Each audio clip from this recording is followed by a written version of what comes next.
daging bokong Ondred ini disobekin, terus lukanya dibakar. Hai, assalamualaikum, welcome back to my story. Saya Teres Wanita. Terima kasih sudah klik video ini. Di sini kita membahas berbagai cerita misteri dari berbagai belahan dunia.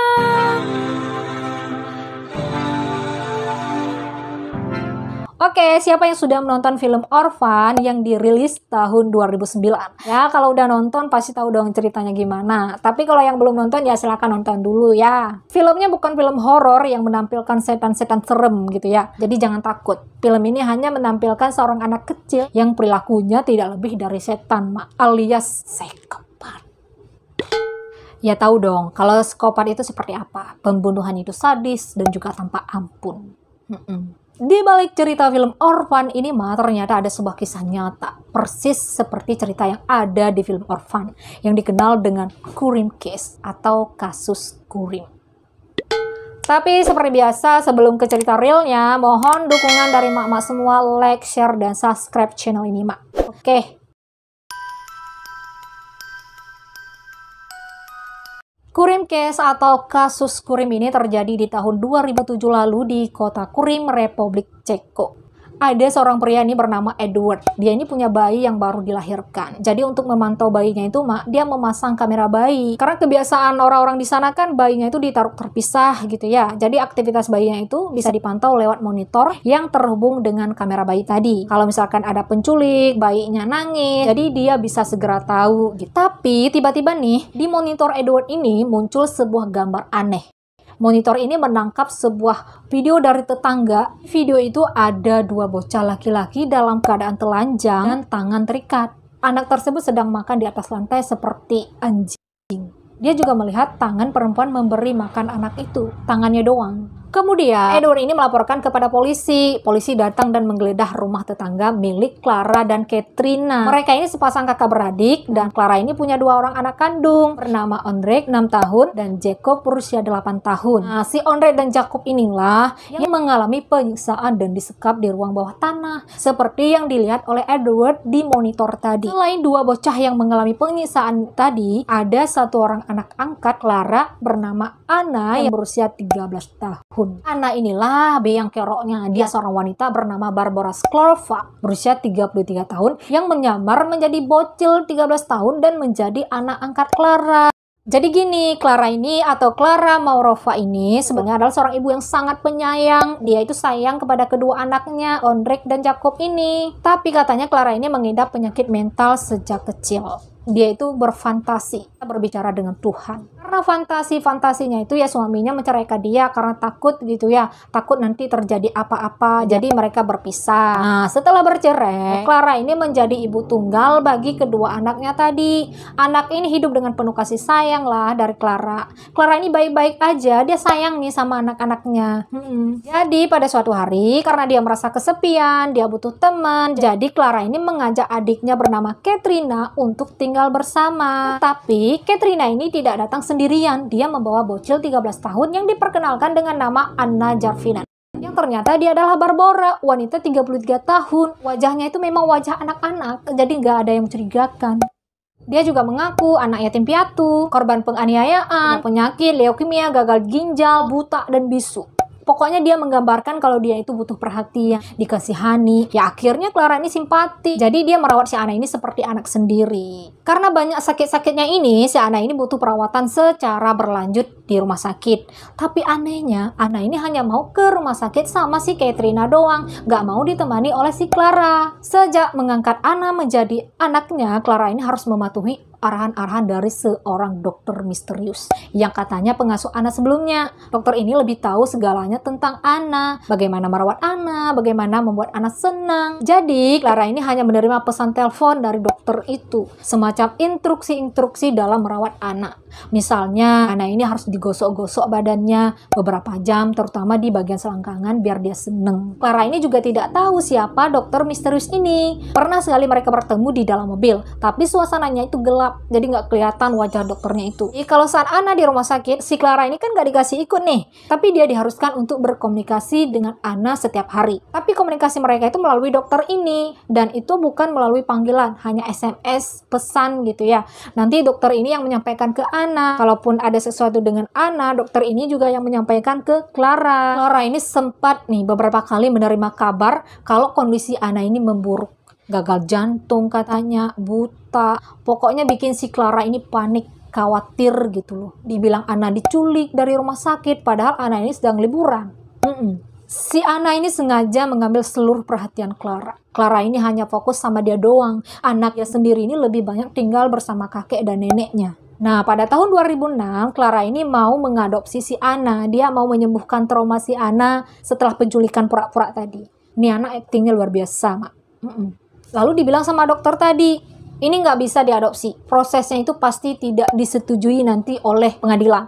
Ya, karena anak kandung Clara bersikap kasar kepada Ana. Jadi kamu harus menyembuhkan anak kamu dari roh jahat melalui terapi fisik. Nah, disitulah penyiksaan kepada dua anak kandungnya dilakukan sebagai dalih membuang roh jahat yang ada dalam badan mereka berdua. Yang namanya emak tadi punya riwayat gangguan mental, ya nurut aja kali ya.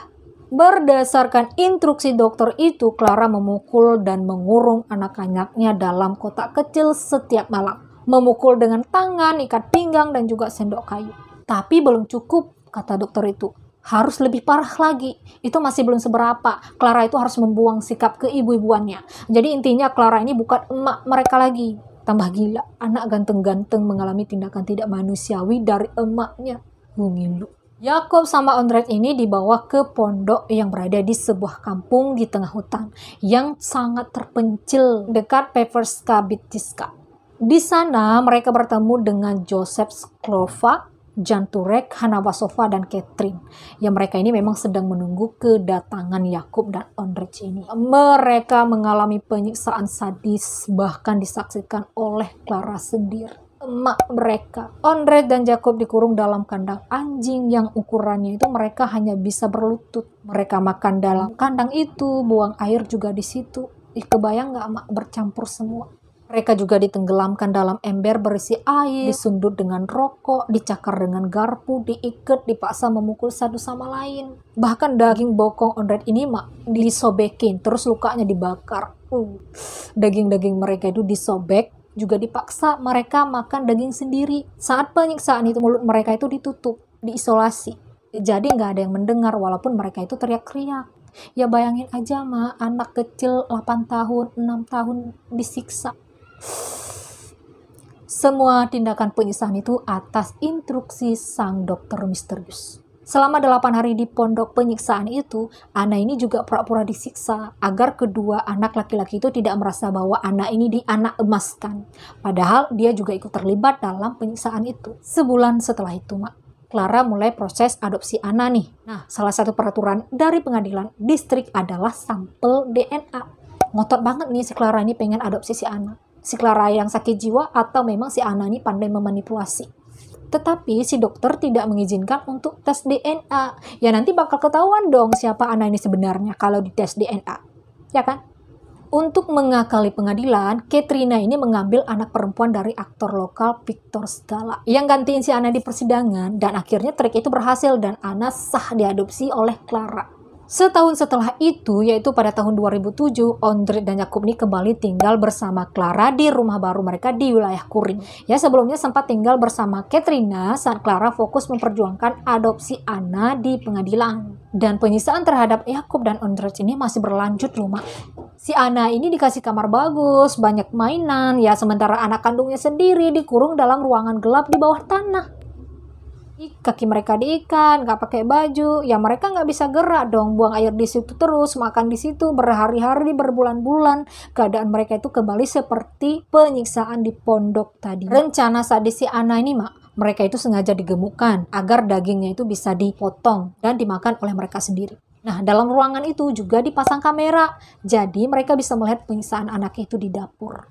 bener-bener psikopat ya. Kamera inilah yang menjadi bumerang bagi mereka yang tertangkap oleh monitor si Edward tadi, Ma. Jadi ketika polisi datang berusaha masuk ke dalam rumah, rupanya Clara dan Katrina menahan pintu sehingga pintu itu terpaksa didobrak. Dan gilanya, karena ketahuan ada polisi, Anna ini, Ma, dengan cepat-cepat turun ke ruang bawah tanah tempat penyiksaan anak-anak ini dan berpura-pura menangis, minta bantuan sambil memeluk boneka beruang. Seolah-olah dia itu juga disiksa. Dramatik. Dan akhirnya Clara dan Katrina ditahan atas tuduhan penganiayaan. Ketiga bocil tadi, Mak, termasuk yang pura-pura jadi bocil, dititipkan di sebuah panti asuhan untuk dirawat di sana. Tapi malam harinya si Anna itu kabur dari sana. Ya jelas lah, dia kan bukan bocil. Ternyata setelah kejadian itu, Barbara atau si Anna ini ternyata menyamar lagi sebagai seorang anak laki-laki pula, Mak, berusia 13 tahun yang bernama Adam. Tetapi setelah sekitar 8 bulan pencarian oleh petugas polisi, karena wajahnya sudah disebarluaskan, akhirnya dia berhasil ditangkap. Memang gak banyak informasi tentang si Barbara ini, Mak. Tapi diketahui dia itu lulusan universitas dengan jurusan Dramatic Arts. Ya pantas aja dia pandai berakting. Jurusannya memang itu, Mak. Demi mengubah penampilannya ini seperti anak-anak, ternyata Barbara ini telah menjalani pembedahan payudara dan sedot lemak. Jadi yang tadi katanya sakit ginjal, buta, itu hanyalah kebohongan untuk memanipulasi orang-orang. Dan Barbara merupakan temannya si Katrina. Katrina tahu siapa sebenarnya Barbara yang memperdaya saudaranya sendiri. Ya, katanya Katrina ini juga memiliki kelainan mental. Nah, jadi samalah mudah terpengaruh. Kurang waras, Salah satu teori menyatakan bahwa Anna dan para pelaku lainnya ini adalah pengikut sekte The End yang terhubung dengan organisasi kriminal pedofil eksploitasi anak. Ya, teori ini agak cocok dengan barang bukti, yaitu kamera tadi di dalam kurungan bawah tanah itu dengan memantau anak-anak itu disiksa. Dan polisi juga tidak dapat membuktikan kebenaran dari teori tersebut. Sementara itu pengirim pesan yang katanya dokter tadi juga tidak diketahui siapa. Soalnya pesan-pesan itu dikirim melalui komputer Katrina dan Barbara. Tapi apapun kebenarannya, yang jelas semua yang terlibat dalam penyiksaan tadi dihukum penjara. Katrina 10 tahun, Clara 9 tahun, Joseph 7 tahun, Hannah Basopa 7 tahun, Jan Turek 5 tahun, dan Barbara, Anna, atau Adam tadi itu 5 tahun. Saya Tersmanita, sampai jumpa di video-video selanjutnya. Terima kasih, wassalamualaikum warahmatullahi wabarakatuh.